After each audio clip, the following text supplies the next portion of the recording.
Good morning and assalamu alaikum students. This is your history teacher from the Scientia Academy. Today we are going to start our history book, that is book 1. So the first chapter in the book is introduction about the history.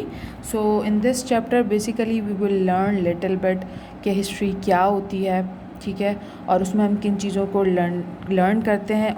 फिर reason ये है कि अच्छा objectives पे हम लोग बाद में मूव करेंगे. पहले हम लोग ये क्राइटेरिया पढ़ते हैं कि हमने जो हिस्ट्री को हम पढ़ेंगे उसको हमें किस सीक्वेंस में सीखना है, ठीक है. ये आज सिर्फ आपको इंट्रोडक्टरी क्लास में मैं बताऊंगी, उसके बाद ये आपके till the last of the chapter ये आपके लिए काम आएगा. अच्छा, प्रोसेस ये है कि आप फर्स्ट स्टेप जो अपना स्टार्ट करोगे वो आप क्रिटिकल थिंकिंग से स्टार्ट करेंगे, ठीक है. क्रिटिकल थिंकिंग की बात की जाए तो वो ये है कि यू हैव टू क्रिटिकली सी, जो भी आप टॉपिक से गो थ्रू कर रहे हो, जिस चीज़ के बारे में भी आप पढ़ रहे हो, उसमें आप ये देखो कि इसकी मतलब आपने उसके बारे में डिफरेंट एंगल से उसको लर्न करने की कोशिश करनी है. उसमें डिफरेंट एक्सपेक्ट्स को आपने ढूंढना है, ठीक है. क्रिटिकली उसको ऑब्ज़र्व करना है. फिर उसके बाद that is your critical thinking. एक बार आपने क्रिटिकल थिंकिंग स्टार्ट कर दी, आपके बहुत सारा जो डाटा है वो आपके माइंड में जमा होने लगेगा. यू विल गेट, अच्छा वो अब क्या होगा कि अब डाटा जो है आपके पास बहुत सारी इंफॉर्मेशन तो आ गई, लेकिन एक रफ टोटल डाटा आपके माइंड में गैदर हो गया. लेकिन अब इम्पॉर्टेंट है कि अब आप उस डाटा को समराइज़ करो. आपको उसमें से मेन की पॉइंट्स बनाने हैं, आपने उसको समराइज़ करना है. अच्छा, ये जो दोनों प्रोसेस हैं ये समवॉट आपके माइंड में चल रहे होते हैं.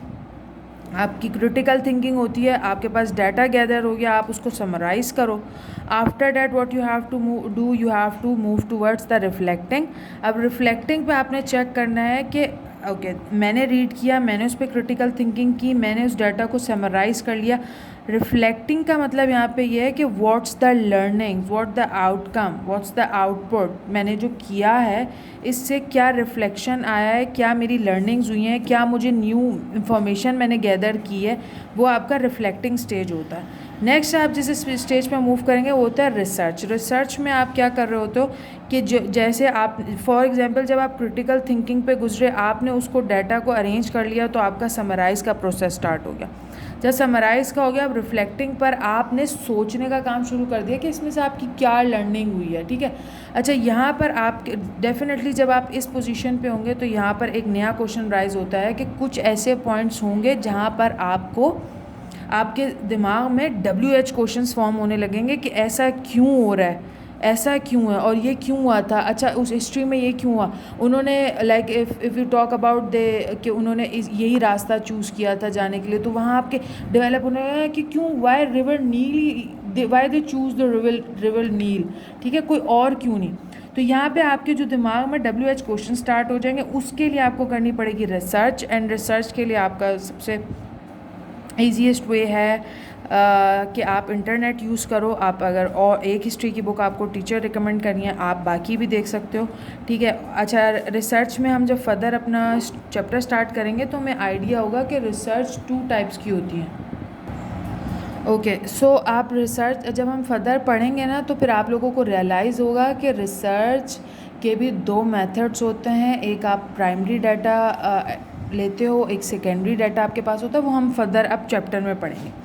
Organising is the last step. अगर हम ऑर्गेनाइजिंग की बात करें, अब देखिए आपने क्रिटिकल थिंकिंग कर लिया, आपने समराइज़ कर लिया, आपने रिफ्लेक्शन की, तो आपको आइडेंटिफाई हुआ कि अब आपको कुछ और नॉलेज भी गेन करनी है, वो आपने इंटरनेट प्राइमरी और सेकेंडरी सोर्सेज के थ्रू गेन की. अब जब ये पूरी चीज़ें एक जगह पे गैदर हो गई हैं तो बहुत इंपॉर्टेंट है कि उसको ऑर्गेनाइज़ किया जाए, ठीक है. ऑर्गेनाइज़ करने से ये होगा कि आपको याद रखने में आसानी होगी. ऑर्गेनाइजिंग की अगर हम सिंपल एग्जांपल देखें तो वो क्या है कि जैसे फॉर एग्जांपल आपके पास बहुत सारे स्टेशनरी, पेन हैं, पेंसिल्स हैं, रबर हैं, स्केल्स हैं, ठीक है. अगर तो वो सब एक ही साथ मिक्सअप करके आपने रखे हुए हैं, ठीक है, तो आपको जब भी ज़रूरत पड़ेगी तो ऑब्वियसली आपका टाइम वेस्ट होगा, एनर्जी वेस्ट होगी कि आप उसमें से ढूंढो कि अच्छा वेयर इज़ दैट थिंग, इस तरह से. लेकिन जब आप एक प्रॉपर पोर्शन कर देते हो, आप ये आपका रबर्स का पोर्शन है, here you will put your pencils, here you will put all your pens, ठीक है. तो ये इसको हम कहते हैं ऑर्गेनाइजिंग, ठीक है. आप अपने काम को ऑर्गेनाइज़ करो, आप अपनी चीज़ों को ऑर्गेनाइज़ करके रख लो. तो ऑर्गेनाइजिंग का जो है ना वो बहुत इम्पॉर्टेंट एक्सपेक्ट है आपकी लर्निंग में, कि आपको अपने डेटे को ऑर्गेनाइज करके अपने माइंड में रखना है ताकि वो आपको याद रहे, ताकि वो आपके फर्दर काम आए। ठीक है, ये तो हमने लर्निंग के कुछ एक्सपेक्ट्स देख लिए। अब हम प्रॉपरली अपने चैप्टर को स्टार्ट करेंगे। अगर हम देखें तो हमारे पास हिस्ट्री एंड इंट्रोडक्शन में हम लोग फर्स्ट सबसे पहले ऑब्जेक्टिव्स की तरफ आते हैं कि इस चैप्टर को पढ़ने का रीज़न क्या है। ऑब्वियसली किसी भी चीज़ को पढ़ने से पहले आपके दिमाग में क्वेश्चन ज़रूर आते हैं कि हम क्यों पढ़ रहे हैं, हिस्ट्री हमें क्यों पढ़ाई जा रही है और मैं ही क्यों पढ़ूँ और इससे मुझे क्या हासिल होगा। तो उसके लिए आपके हर चैप्टर से पहले आपको ऑब्जेक्टिव्स मेंशन कर दिए हैं ताकि आपको पता हो कि आपको पढ़ाने के पीछे रीज़न क्या है। ठीक है, अगर हम आपको हिस्ट्री का इंट्रोडक्शन दे रहे हैं, उसके बारे में डाटा प्रोवाइड कर रहे हैं, तो वो आपकी लाइफ में किस तरह प्रैक्टिकली आपको बेनिफिट देगा वो आपको उसके ऑब्जेक्टिव्स के थ्रू पता चलेगा। तो आज की हम क्लास में जस्ट अपने इंट्रोडक्शन टू हिस्ट्री का जो है ऑब्जेक्टिव्स को गो थ्रू करेंगे और फर्दर जो प्रॉपर टॉपिक है वो हम स्टार्ट करेंगे अपनी नेक्स्ट क्लास से, डे 2 से। So to help students understand the significance of history in their lifes. ठीक है, एक जो सबसे इम्पॉर्टेंट ऑब्जेक्टिव है, रीज़न है हिस्ट्री को पढ़ाने का, वो ये है कि स्टूडेंट्स को ये रियलाइज़ हो कि हिस्ट्री कितना इम्पॉर्टेंट पार्ट रखती है आपकी डेली लाइफ में। ठीक है, अगर हम बात करें आप जैसे फॉर एग्ज़ाम्पल आपको यूजुअली हम किसी भी जगह पर अगर बिज़नेस स्टार्ट कर रहे होते हैं तो हम देखते हैं कि प्रीवियसली हम उसका डाटा गैदर कर रहे होते हैं। ठीक है, इसी तरह से हमें अगर कोई भी चीज़ हो, हमारे पास्ट हिस्ट्री जो है वो उस चीज़ के लिए, अच्छा सबसे सिंपल एग्जांपल मैं आपको देती हूँ। आप डॉक्टर के पास जाते हैं, वो आपसे हमेशा देखें अब आपको प्रॉब्लम अभी कुछ भी है, ठीक है, वो आपको उस टाइम ट्रीटमेंट करने से पहले वो आपसे एक बात पूछेगा, वो आपकी पास्ट हिस्ट्री लेगा। आपको बीपी तो नहीं है, आपको डायबिटीज़ तो नहीं है, ठीक है, आपको आप हार्ट पेशेंट तो नहीं है, आप किडनी पेशेंट तो नहीं है। तो यहाँ से आप रियलाइज़ करें कि एक मेडिकल हिस्ट्री की कितनी इंपॉर्टेंस होती है। जबकि प्रॉब्लम आपकी अभी है कि हो सकता है आपको फीवर हो रहा है या कोई इन्फेक्शन हो रहा है, बात आप अभी है की, लेकिन डॉक्टर के लिए जानना बहुत इंपॉर्टेंट है कि आपकी हिस्ट्री में, आपके बैक में, पास्ट में ऐसा तो नहीं है कि आप कुछ ऐसे डिजीज़ से गो थ्रू कर रहे हो आपको हुई हैं कि जिसको मद्देनज़र रखते हुए इसकी फ़र्दर ट्रीटमेंट करनी आसान हो जाती है। तो ये एक इम्पॉर्टेंस होती है हमारी हिस्ट्री की। ठीक है, तो ये आपको इसके थ्रू ये पता चलेगा कि क्या क्या हिस्ट्री का बेनिफिट है हमारी लाइफ में। To enable students to aware of how time is measured.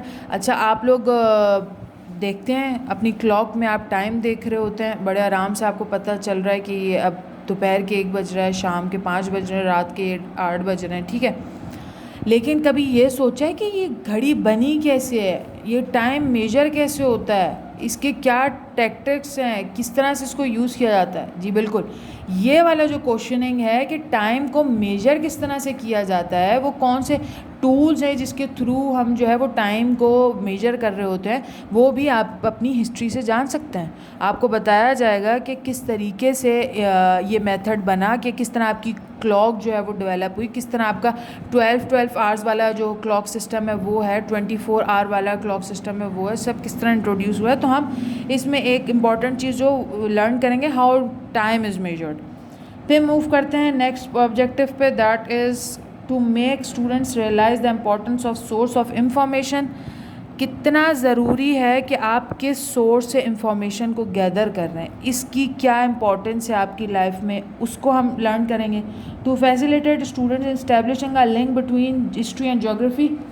अच्छा, मैं आपको हिस्ट्री के बारे में पढ़ा रही हूँ, आप लोगों का एक सब्जेक्ट ज्योग्राफी भी है। Geography is all about, like we can say it's all about, geo जो है वो बेसिकली अर्थ को कहा जाता है। तो ये ज्योग्राफी जो है उसमें आप हेल्प आउट करते हैं, आपकी जितनी भी अर्थ रिलेटेड चीज़ें हैं, आपके क्लाइमेट्स आ जाते हैं इसमें, आपका चेंजिंग ऑफ वेदर आ गया, आपकी जो अप्स एंड डाउन्स हो रहे हैं, फिर आपके ग्लेशियर्स हैं, आपके माउंटेन्स हैं, each and everything which exist on this earth. ठीक है, like from sky, rain till the sand, आपकी जितनी भी ये जो स्टडी होती है ये ज्योग्राफी में हम गैदर कर रहे होते हैं। तो उसका लिंकअप आपको बताएंगे कि किस तरह हिस्ट्री और ज्योग्राफी के दरमियान एक लिंकअप है, किस तरह आपको इस हेल्प आउट करता है हिस्ट्री आपकी ज्योग्राफी को इम्प्रूव करने में। फिर नेक्स्ट स्टेप पे हम मूव करते हैं जो हमारा लास्ट ऑब्जेक्टिव है, to help students understand how early human adapt to the changing environment. अच्छा, अब हमें ये बात पता है कि जब साइंस में यूजुअली हमसे स्टार्ट होता है कि हमेशा से ये हमने बड़ा कॉमन सुना हुआ है कि पत्थर के दौर से हैं कि आप, इस तरह से हमने ये लाइन अक्सर लोगों से सुनी है। उससे क्या मुराद होती है कि देयर इज़ अ टाइम कि जब स्टोन्स के साथ आप फायर बर्न करते थे, यानी दो स्टोन्स को जब आप आपस में रगड़ते थे तो आपकी फायर प्रोड्यूस होती थी। एक ऐसा टाइम भी था, एक ऐसा टाइम भी था जब ह्यूमंस के पास कपड़े नहीं थे कि जिससे वो अपनी बॉडी को कवर करें, तो they use to do it with the leaves, बड़े जो पत्ते होते हैं उसकी हेल्प से वो अपनी बॉडी को कवर कर रहे होते थे। तो किस तरह से एक इंसान की जो है वो उसने डिफरेंट चेंजेस को अडॉप्ट किया, तो उसके बाद उसकी ज़िंदगी किस तरह, मतलब वहाँ एक पत्थर के दौर से लेकर और आज वही इंसान जो चांद पे पहुँच चुका है, इस पूरे टाइम पीरियड में वो क्या चीज़ें थी, वो क्या किस तरह से उसने रियलाइज़ किया कि नहीं अब उसको इस चीज़ की भी ज़रूरत है, अब उसको पैसों की भी ज़रूरत है, उसको बार्टर सिस्टम से निकलना है। बार्टर सिस्टम क्या होता है उसके बारे में हम पढ़ेंगे। तो basically this is all about the objective to teach you about history. So until next video, take care and Allah Hafiz from my side.